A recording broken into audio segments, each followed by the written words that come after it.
Hello everyone, this is ANURADHA Sharma and you're watching my channel IELTS with ANURADHA. First, you have some time to look at questions 1 to 6.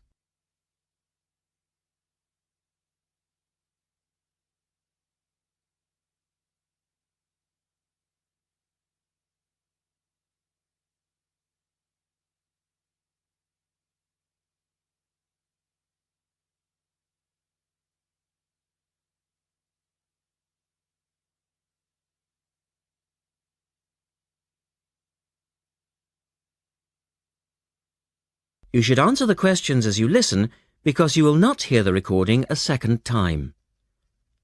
Listen carefully and answer questions 1 to 6.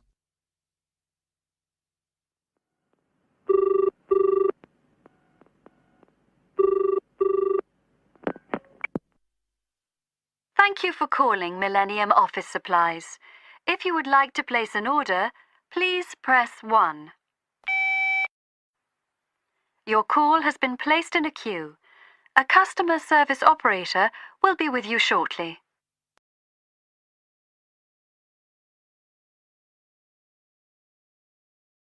Gina speaking. How can I help you? Oh, hello. I'd like to order some stationery, please. And who am I speaking to? John Carter.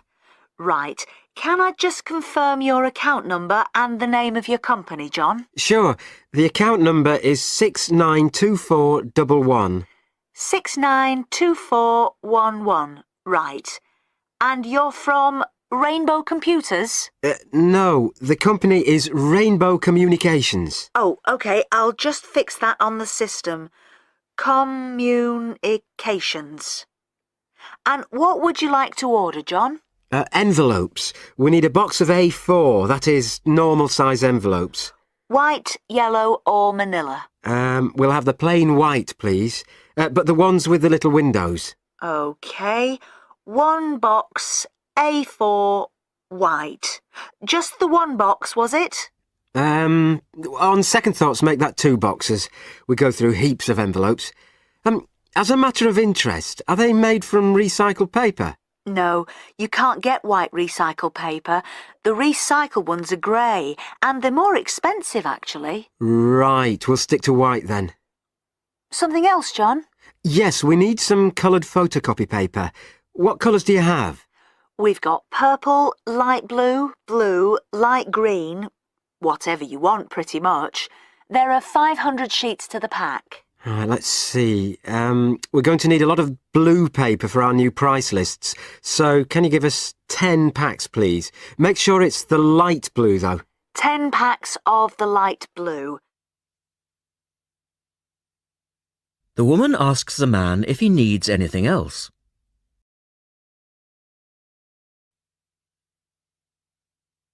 Now listen to their conversation.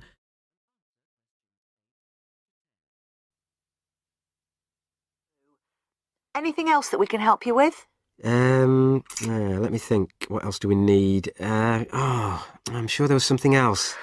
Pens, paper clips, fax paper, computer supplies, office furniture? Oh yes, we need floppy disks. Do you have those nice coloured ones? Yes, but they're a bit more expensive than the black ones. Oh, that's all right. I'm not paying anyway. Right. Floppy disks. And what about diaries for next year? We've got them in stock already and it's a good idea to order early. No, I think we're all right for diaries. But something we do need is one of those big wall calendars. You know, one that shows the whole year at a glance. Do you stock those? We certainly do. OK, can you include a wall calendar then, with the other stuff? Just make sure it's got the whole year on the one side. Sure.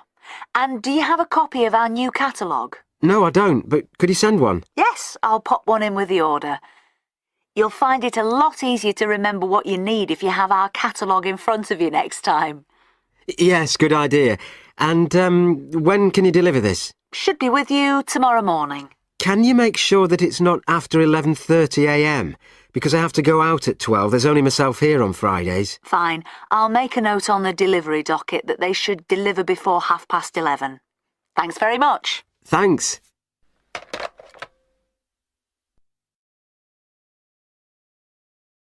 That is the end of part 1. You now have half a minute to check your answers.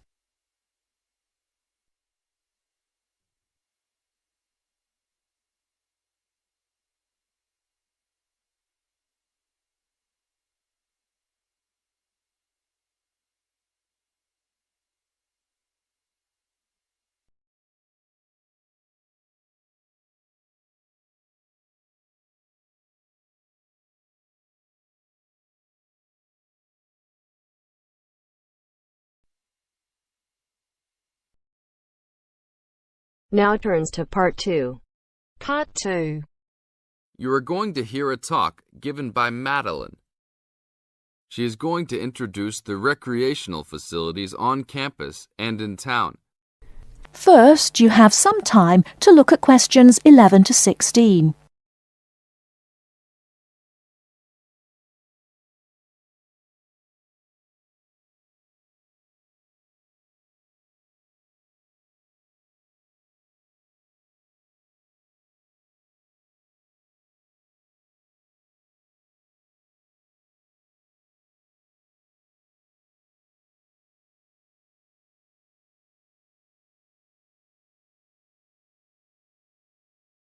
Now, listen carefully and answer questions 11 to 16. Well, good morning, everybody.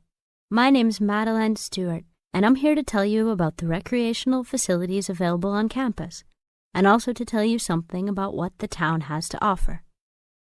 You may already know that your students' union membership also includes membership of the sports union, which provides a range of sporting and recreational facilities on campus, much the same as those in most British universities. The sports union has football, tennis, and cricket teams in local competitions. And really, most sports are catered for in some way on campus, even if they're just social matches. In the building itself, there are fitness classes and a full gym, including weights. The sports union can also provide cheap tickets to some major sporting events. And to keep you up to date with everything available, there's a weekly newsletter distributed around the campus. You should check this to find out the names and phone numbers of the contact people for each sport or activity you're interested in. Yes, did you have a question? Yes, apart from what you've just said, does the sports union offer individual help in any of its activities, for example, in getting fit and healthy? Yes, we do. The sports union has a fitness assessment clinic every Friday, staffed by the resident sports trainer, who can provide advice on the best program for you and refer you to various charts. I'm sure you all realize that for any medical assessment or health problem, you should go to the University Medical Service. The sports trainer can also advise you on a suitable training program using the weights. And now on to Ashbury. Before you hear the rest of the talk, you have some time to look at questions 17 to 20.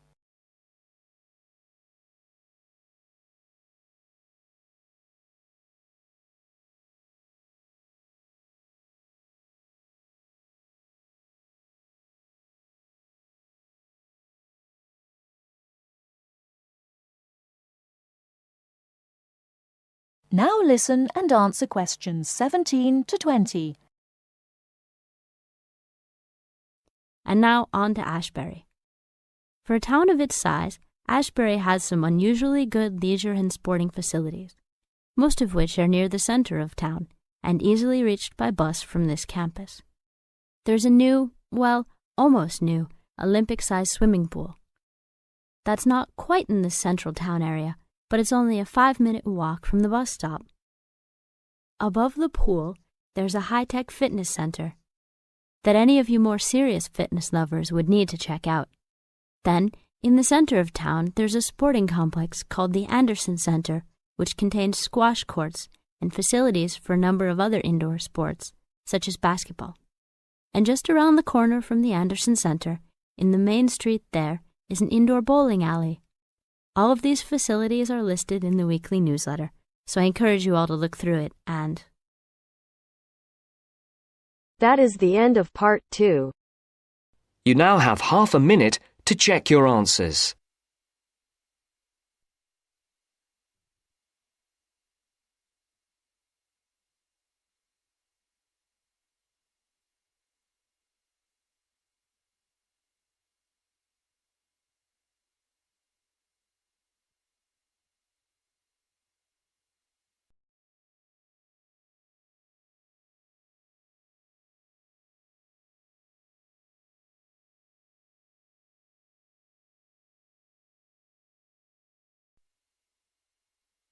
Now turns to part 3. Part 3. You'll hear a conversation among two students and their tutor about the presentation they are going to make at the tutorial class. First, you have some time to look at questions 21 to 26.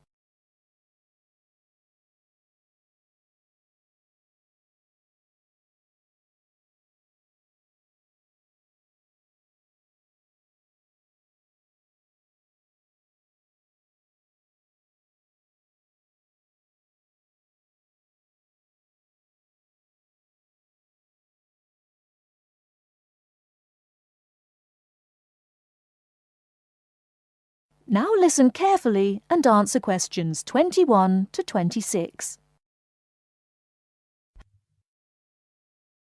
Right, Jason and Karen. How are your presentations for the next tutorial class? I feel a bit nervous. I haven't done that before. Although many of my classmates in the same tutorial group have finished theirs. But I think them a little uninteresting because they just read out their notes. I hope mine will be more attractive. It seems you have a higher demand for yourself. As for me, I have no sense of uneasiness because I made one last semester. But I feel no sense of satisfaction about it. It lacked strong arguments, I think. How much did you get for the last presentation, Jason? 83% actually, but my goal for the next one is over 87%. It's pretty good. What is your topic for this one? Strategies for reading. I feel my biggest problem is in the reading speed, rather than vocabulary, which is most students' problem, though. I am slow, especially in reading articles on my major courses. They are complex and dull. Have you found any effective methods? Well, I am not quite sure. I suppose to skim the books or articles is a good approach. Yes, by skimming the book first, you get the choicest parts. It saves a lot of time. You don't have to read every word of the passage, but you have to learn to read certain parts intensively. Yes, I include that in my presentation. There is one thing I'm not clear yet. Why don't we make presentations more related to our major? Once you learn to write clearly, read analytically, and listen to lectures effectively, you'll begin professional tutorials. That means you should start from the basics. Well, Karen, how is your presentation? Before you hear the rest of the talk, you have some time to look at questions 27 to 30.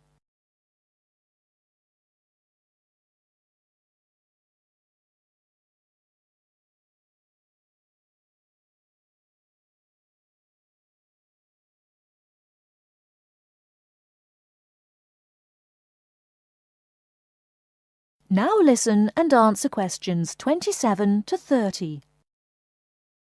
Oh, Karen, how is your presentation? I am still in a panic.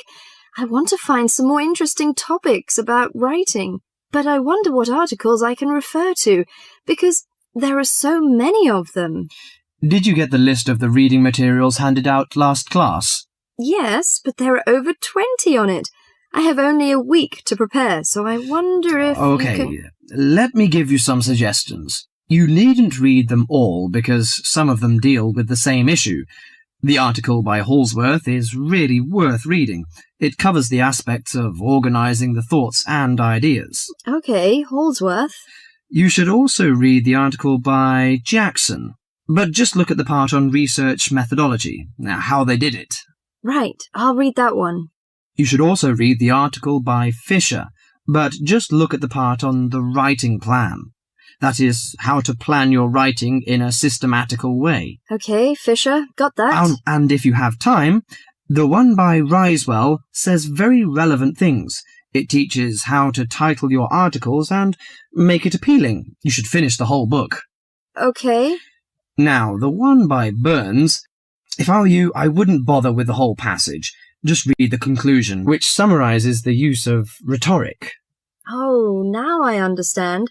Thank you very much. That is the end of part 3.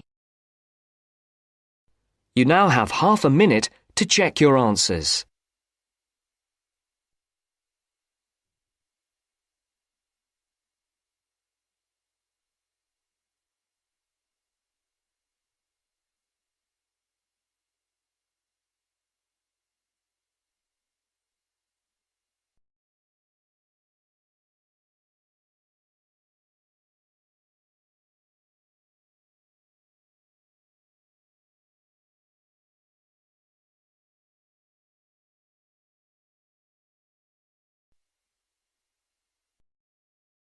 Now turns to Part 4.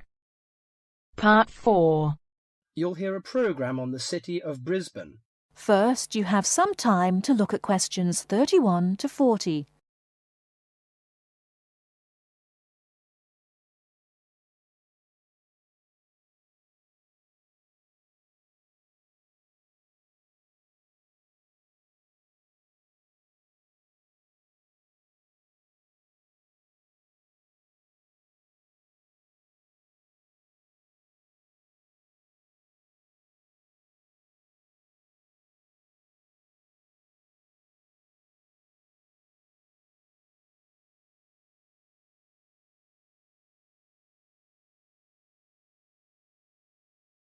Now listen carefully and answer questions 31 to 40. Today in our Around the World programme, Mr. White is going to recommend a charming city to you, Brisbane. Good morning, ladies and gentlemen. Have you ever been to Brisbane? Well, if you are looking for a mild climate, a relaxed atmosphere, and a lot of culture, Brisbane might be the place for you. Its sunny cafes and offshore islands attract surfers and sun lovers, but it is also the arts capital of Queensland, with many museums and art galleries. This thriving artistic setting mixes well with Brisbane's beach town atmosphere. Together, these two qualities make Brisbane a very desirable place to live.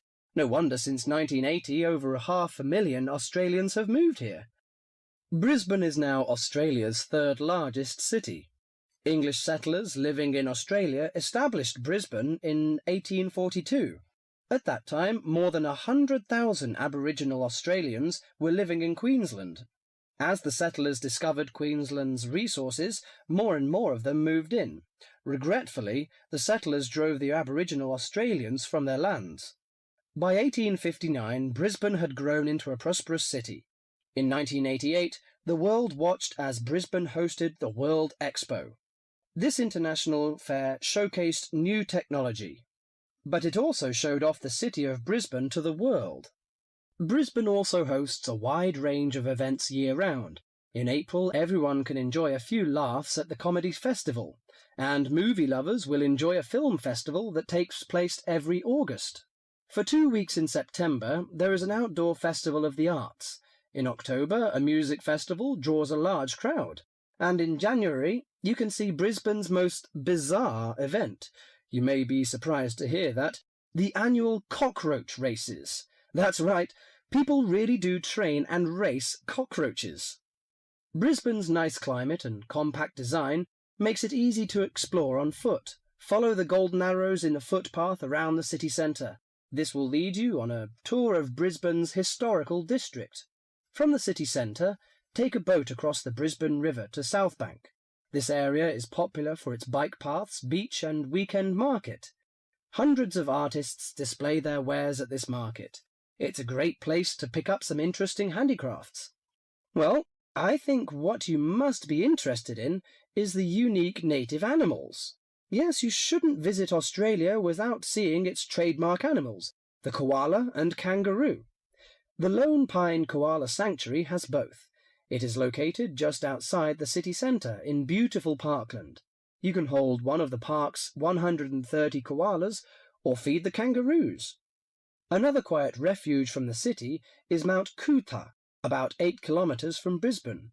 On a clear day, it offers spectacular views of the city. It also has hiking trails and beautiful gardens.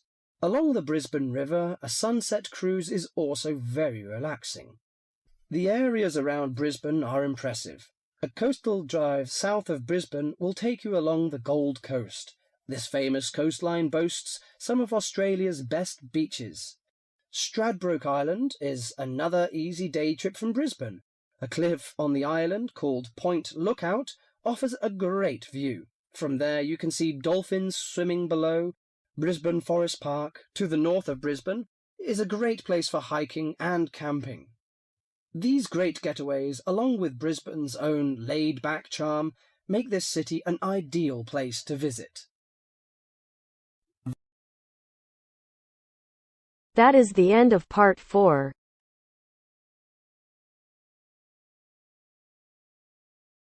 Thank you for using IELTS Listening Test. Thank you for watching and stay tuned for more videos.